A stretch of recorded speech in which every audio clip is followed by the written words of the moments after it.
Hoje você aprenderá a história completa da Bíblia e entenderá tanto o Antigo quanto o Novo Testamento, desde Adão no Jardim do Éden até a morte dos discípulos de Jesus. Sem dúvida, ao terminar de assistir a este vídeo, você não será o mesmo. Amará ainda mais a palavra de Deus.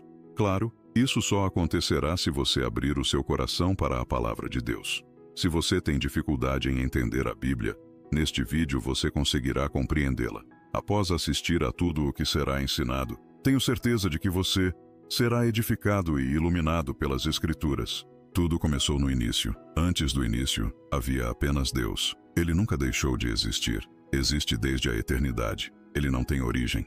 É a origem de tudo. Ele não foi criado. É o Criador de todas as coisas. Ele não começou a existir. É o Pai da eternidade. A eternidade é um atributo exclusivo de Deus. No início, Deus criou os céus e a terra. No sexto dia, Deus criou o homem à sua imagem e semelhança, e a partir do homem, criou a mulher. Adão e Eva foram criados perfeitos, puros e inocentes. Tinham plena comunhão com Deus e viviam no jardim de Deus como administradores de sua criação. No entanto, caíram em pecado, e toda a humanidade foi lançada nesse abismo de total depravação, pois todos estávamos em Adão. Adão e Eva tiveram 2 filhos, Caim e Abel. Por ciúmes, Caim matou seu irmão, tornando-se o primeiro assassino e fratricida da história. Mais tarde, Adão e Eva tiveram outro filho, de nome Sete. Através dele, uma linhagem santa começou a surgir, voltada para Deus. No entanto, não demorou muito para que a terra se enchesse de maldade e violência. Deus então decidiu destruir o homem que havia criado da face da terra, mas havia um homem justo, Noé.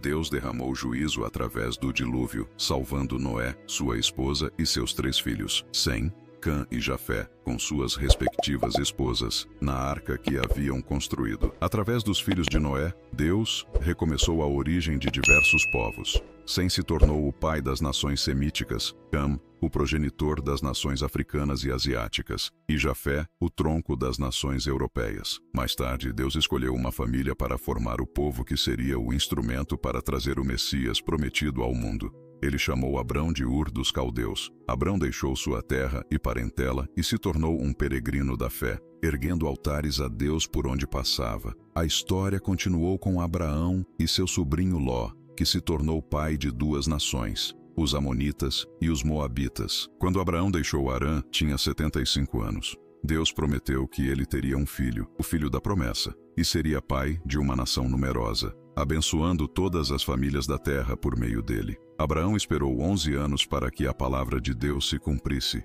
mesmo quando Sarai, sua esposa, já não acreditava na promessa de Deus. Abraão deu sua serva Agar a Abraão para coabitar com ele, e assim nasceu Ismael, que se tornou o pai de uma nação numerosa, o povo árabe, histórico inimigo do povo de Israel. Quando Abraão tinha 99 anos, Deus apareceu a ele e ordenou que saísse de sua tenda e contasse as estrelas no céu. Deus disse que seus descendentes seriam tão numerosos quanto as estrelas no céu e a areia à beira-mar. No entanto, Deus também revelou que seus descendentes seriam escravizados por 430 anos. Deus mudou o nome de Abrão, que significa pai grande, para Abraão, que significa pai de uma multidão. Quando a criança da promessa ainda não havia nascido, Abraão tinha 100 anos e sua esposa Sara tinha 90 anos. Isaque nasceu e casou-se com Rebeca, que era estéril. Após 20 anos de casamento, Rebeca foi curada e eles tiveram 2 filhos gêmeos, Esaú e Jacó.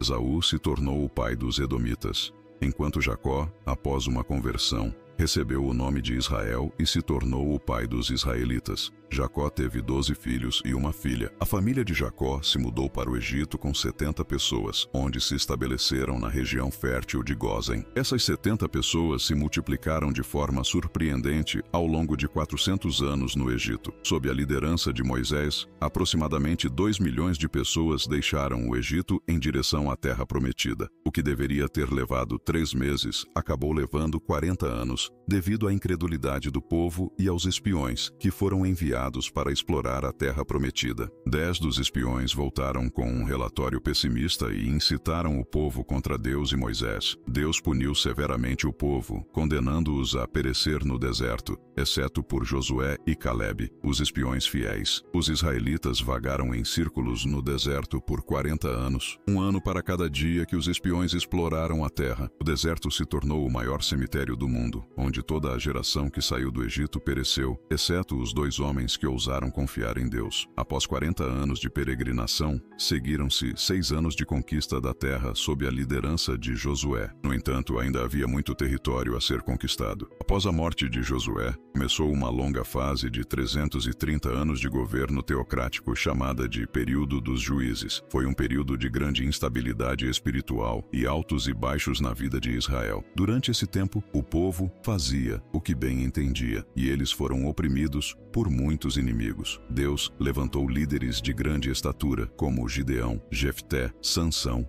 e Samuel. Após esse longo período, veio a monarquia. O povo de Israel, olhando para as nações vizinhas, pediu um rei. Eles não queriam mais que Deus os governasse. Samuel, o último juiz, ungiu Saul como rei sobre Israel. Saul reinou por 40 anos, começando bem, mas terminando mal. Ele começou com humildade, mas depois caiu. Orgulho, crueldade e, por fim, rebelião e apostasia. Após ele, Davi reinou em seu lugar por 40 anos, transferindo a capital de Israel de Hebrom para Jerusalém. Seu reinado foi bem-sucedido. Davi fortaleceu seu reino, tornando-se o rei mais proeminente de Israel. Acumulou riquezas, conquistou terras e derrotou exércitos. Embora tenha pecado gravemente contra Deus, ele se arrependeu e foi perdoado. Da linhagem de Davi veio o Messias. Após sua morte, seu filho Salomão reinou por 40 anos. Salomão pediu sabedoria a Deus, que lhe concedeu. Ele se tornou um homem renomado. Construiu o templo em Jerusalém e desfrutou de paz em seu reinado. No entanto, devido às muitas esposas, seu coração se corrompeu. Somente na velhice Salomão se voltou para Deus e se arrependeu de seus pecados. Assim, tivemos 120 anos do Reino Unido. Saul caiu nas armadilhas da bruxaria, Davi na armadilha do adultério e Salomão nas garras da idolatria. Deus concedeu ao povo o desejo de ter reis, mas eles tiveram que sofrer as consequências dessa escolha imprudente. Após a morte de Salomão, o reino se dividiu porque seu filho Roboão se recusou a atender ao pedido do povo de aliviar os impostos pesados.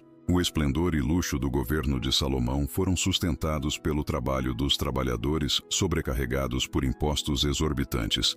10 das 12 tribos conspiraram contra Roboão e seguiram um novo líder, Jeroboão, formando o Reino do Norte com Samaria como capital.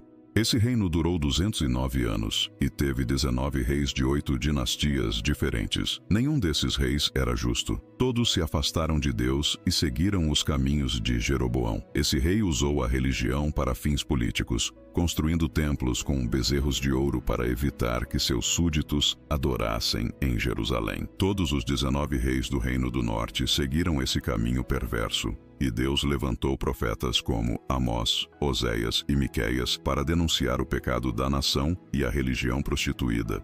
Esses profetas enfrentaram a corrupção política e denunciaram a injustiça social e a opressão econômica. Eles chamaram o povo ao arrependimento, mas suas mensagens caíram em ouvidos surdos durante o reinado de Acabe, através de sua esposa Jezabel. A crença perniciosa no deus cananeu da prosperidade, chamado Baal, espalhou-se por Israel naquela época. Deus levantou o profeta Elias para desmascarar essa divindade pagã e minar a credibilidade do ídolo abominável. Mesmo neste reino, Deus chamou Eliseu para substituir Elias e realizar um ministério prodigioso. No entanto, como Israel se recusou a ouvir a voz de Deus, o Senhor usou a linguagem da vara e trouxe a Assíria contra a nação de Israel. A Assíria foi o instrumento da ira de Deus contra Israel, um império guerreiro, expansionista e sanguinário. Sempre que conquistava um povo, cometia atrocidades e barbaridades contra os vencidos, deixando corpos mutilados e empilhando cabeças nos portões das cidades conquistadas, sujeitando as pessoas à mais amarga ignomínia. Após levar o povo do norte para o cativeiro, o rei Sargão II enviou uma mistura de outros povos para a terra de Israel, formando uma grande mistura racial lá. Ele sabia que a mistura racial enfraqueceria a existência potencial de um povo. Assim, com essa mistura racial,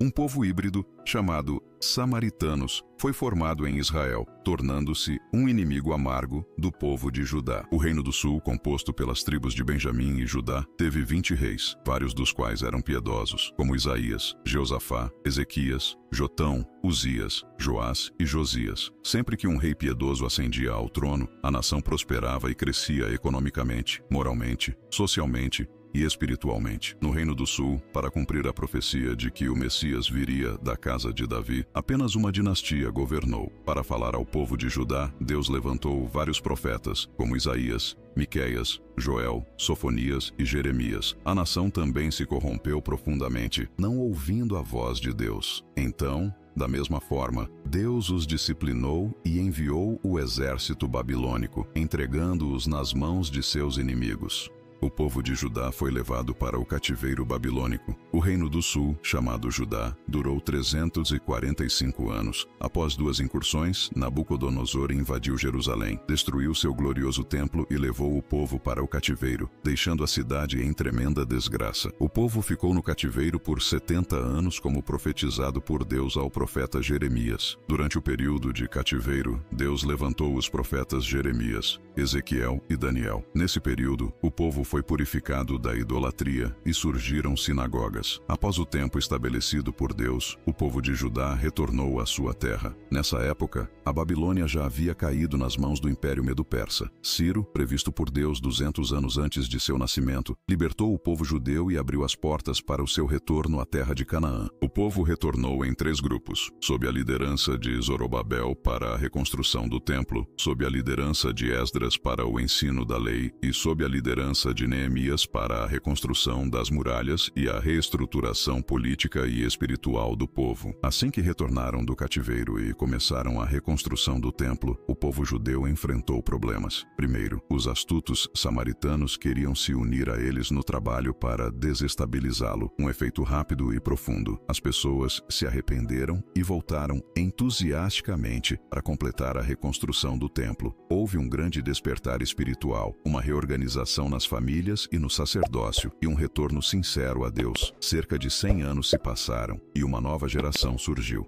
Agora, as pessoas continuavam a ir ao templo e oferecer sacrifícios, mas não mais honravam a Deus. Elas ofereciam animais cegos, doentes e coxos como holocaustos, desprezando a mesa do Senhor e considerando-a profana. Os sacerdotes se corromperam e pararam de ensinar a palavra de Deus ao povo. As famílias foram profundamente afetadas, com casamentos desmoronando e terminando em divórcio. As pessoas já não acreditavam que Deus era capaz de julgá-las, então relaxaram em relação aos dízimos. Embora continuassem a frequentar o templo, estavam distantes de Deus. Foi nesse momento que Deus levantou Malaquias para chamar o povo ao arrependimento. Assim, o Antigo Testamento se encerrou 400 anos antes de Cristo. Após o profeta Malaquias, tivemos um longo período de 400 anos, chamado de período interbíblico ou período de silêncio profético. Nesse tempo, livros religiosos não canônicos, os livros apócrifos, foram escritos. O Antigo Testamento também foi traduzido do hebraico para o grego, dando origem à famosa versão chamada Septuaginta. O Império Persa. Medo caiu diante do Império Grego de Alexandre o Grande. Após conquistar nações e reinos, ele morreu prematuramente aos 33 anos, chorando por não ter mais terras para conquistar. Ele expandiu poderosamente seu império, espalhando a cultura helenística e a língua grega, o que se mostrou útil mais tarde para a rápida e ampla disseminação do Evangelho. Com a morte de Alexandre, o reino caiu nas mãos de 4 generais. É importante destacar a dominação dos Ptolemaicos egípcios e dos Seleucidas sírios, que frequentemente entravam em conflito. Israel foi dominado ora por um, ora por outro. Nesse período, Antíoco Epifânio ultrajou os judeus ao sacrificar um porco no altar do templo em Jerusalém, o que foi uma abominação para eles. Esse fato deu início à Guerra dos Macabeus, vencida por Judas Macabeu após muitas batalhas sangrentas. Mais tarde, no ano 63 a.C., Pompeu conquistou Jerusalém e os romanos passaram a dominar Israel. Herodes, o Grande, reinou em seu lugar. Herodes foi um grande administrador. expandiu e embelezou o templo em Jerusalém, construiu o porto de Cesareia, abrindo caminho para o comércio internacional e facilitando as viagens missionárias pelo mundo. Ele também construiu a fortaleza de Massada e muitos palácios e fortalezas. No entanto, Herodes era um homem inseguro e violento. O medo de perder o trono o atormentou durante toda a vida. Ele se casou 10 vezes e teve muitos filhos. Quando se casou com Marna, uma mulher da nobreza, mandou matar todos os nobres de sua família com medo de perder o trono. A pedido de sua sogra, nomeou Arquelau, seu único sobrinho de 17 anos, como sumo sacerdote de Jerusalém, mas depois o mandou matar ao perceber que ele estava ganhando a simpatia do povo. Sua temerosa sogra fugiu para o Egito, mas Herodes enviou emissários atrás dela para matá-la. César Augusto o chamou a Roma por suas atrocidades. Antes de partir, porém, mandou matar sua esposa Marna, com medo de que ela conspirasse contra ele. Mais tarde, ordenou que seus 2 filhos fossem estrangulados antes de morrer. Ele fez sua irmã Salame jurar que mataria pelo menos um nobre de cada família em Jerusalém, porque ela queria lágrimas em seu funeral. Este era o homem que ficou alarmado quando soube dos magos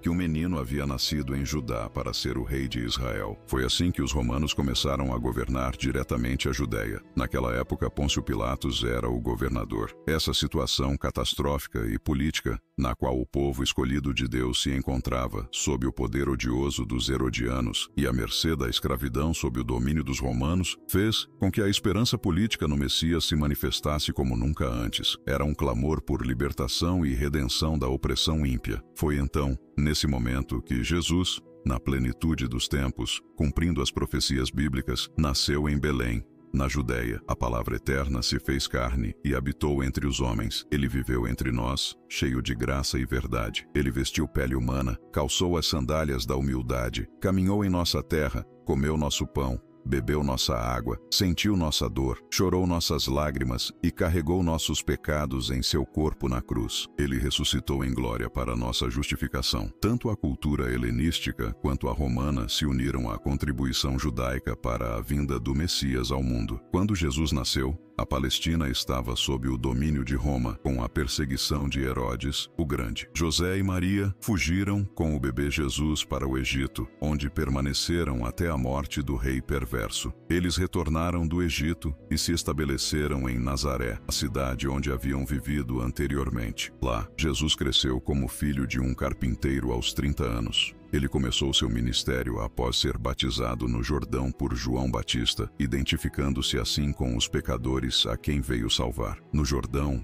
enquanto Jesus orava, os céus se abriram e o Pai falou: "Este é o meu Filho amado, em quem me comprazo." Nesse mesmo momento, o Espírito Santo desceu sobre ele na forma de uma pomba, capacitando-o com poder para iniciar seu ministério. A partir do Jordão, Jesus foi conduzido pelo Espírito Santo ao deserto, onde jejuou por 40 dias e 40 noites. Durante esse tempo, ele foi tentado pelo diabo 3 vezes. O diabo atacou Jesus para derrubá-lo, mas o Filho o derrotou no deserto, sempre usando a espada do Espírito, que é a palavra de Deus. O diabo havia vencido o primeiro homem no paraíso, mas foi derrotado pelo segundo Adão no deserto. Saindo do deserto, Jesus, cheio do Espírito Santo, foi para a Galileia.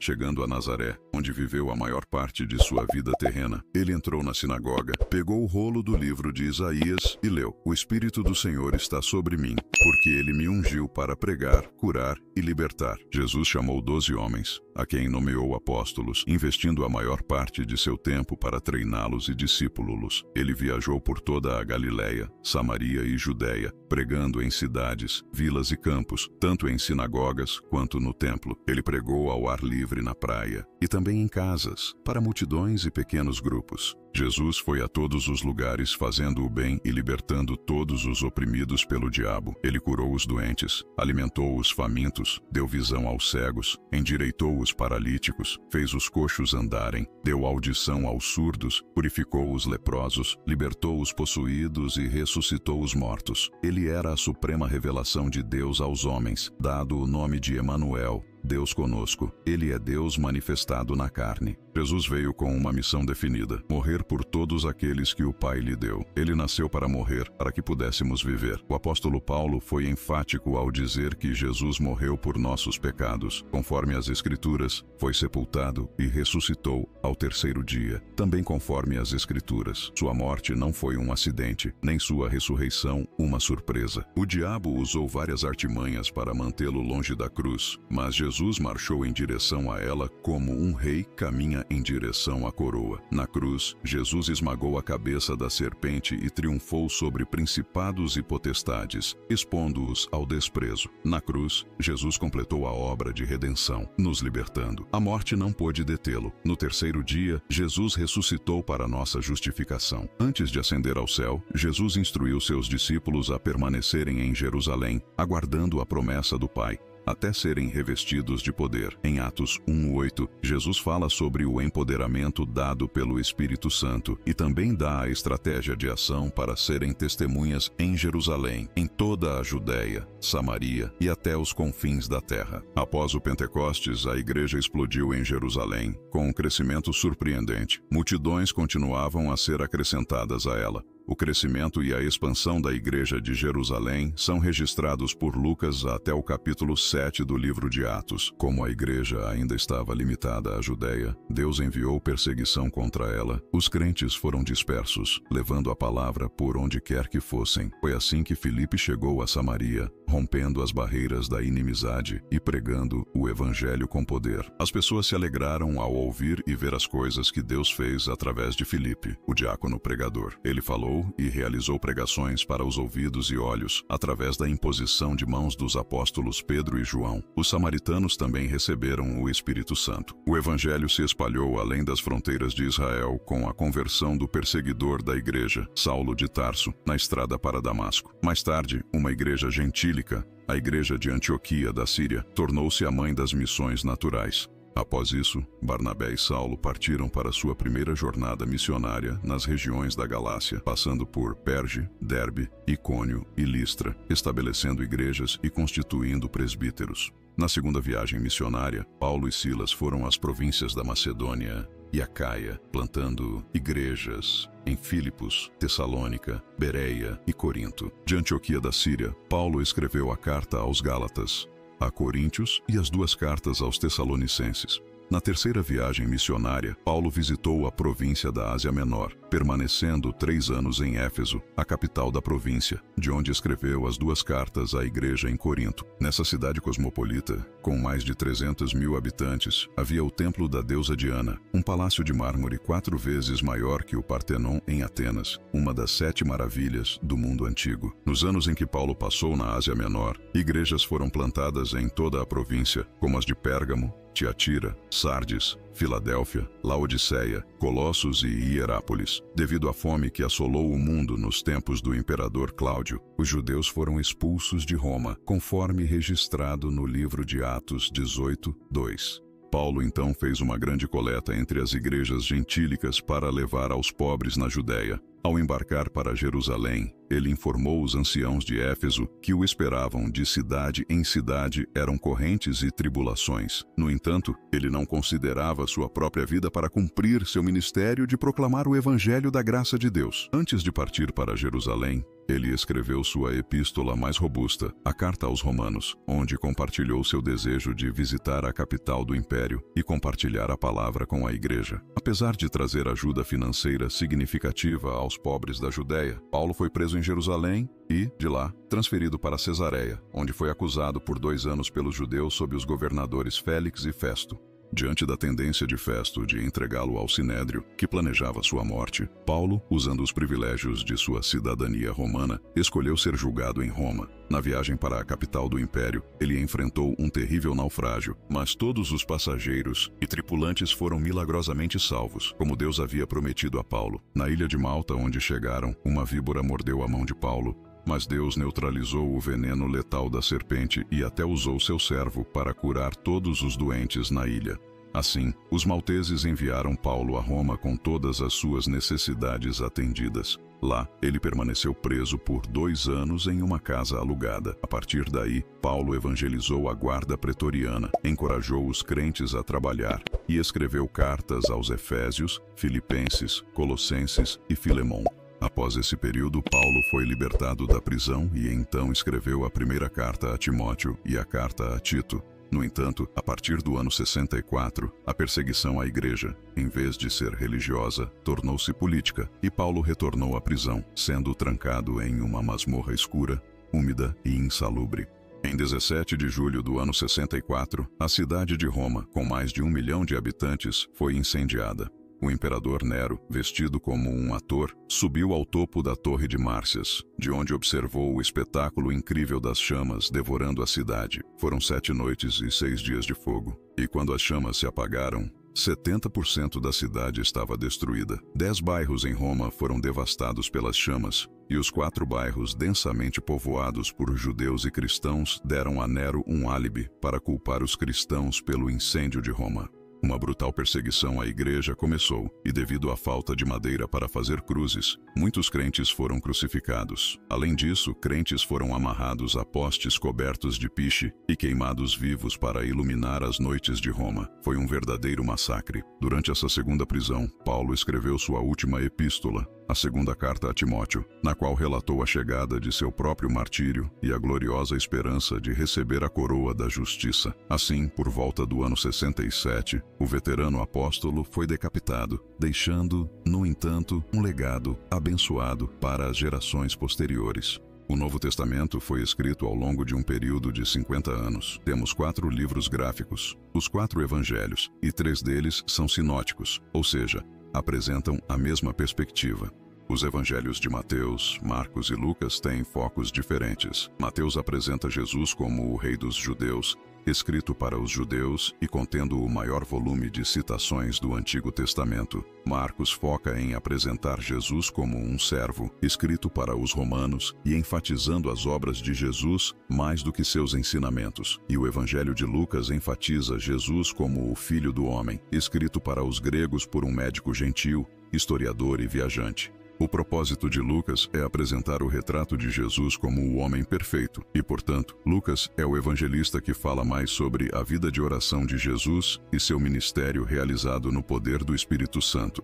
O Evangelho de João, escrito no final do 1º século para refutar o gnosticismo, uma heresia perigosa que negava a divindade de Cristo, tem uma abordagem diferente dos outros evangelhos. João prova que Jesus é verdadeiramente Deus e verdadeiramente homem, selecionando 7 milagres realizados por Jesus e 7 declarações que comprovam que Jesus é, de fato, Deus. Também temos os Atos dos Apóstolos, que relatam fatos relacionados à igreja primitiva desde o seu nascimento até a sua expansão para a cidade de Roma. 3 igrejas lideraram esse avanço: Jerusalém, Antioquia e Éfeso. 4 províncias do império foram alcançadas: Galácia, Macedônia, Ásia Menor e Acaia. O livro de Atos não tem conclusão, pois a história da igreja continua. Somos herdeiros e continuadores da igreja que nasceu no Pentecostes. Além disso, temos as cartas do apóstolo Paulo às igrejas de Roma, Galácia, Éfeso, Filipos, Colossos e Tessalônica, bem como suas cartas pessoais a Timóteo, Tito e Filemon.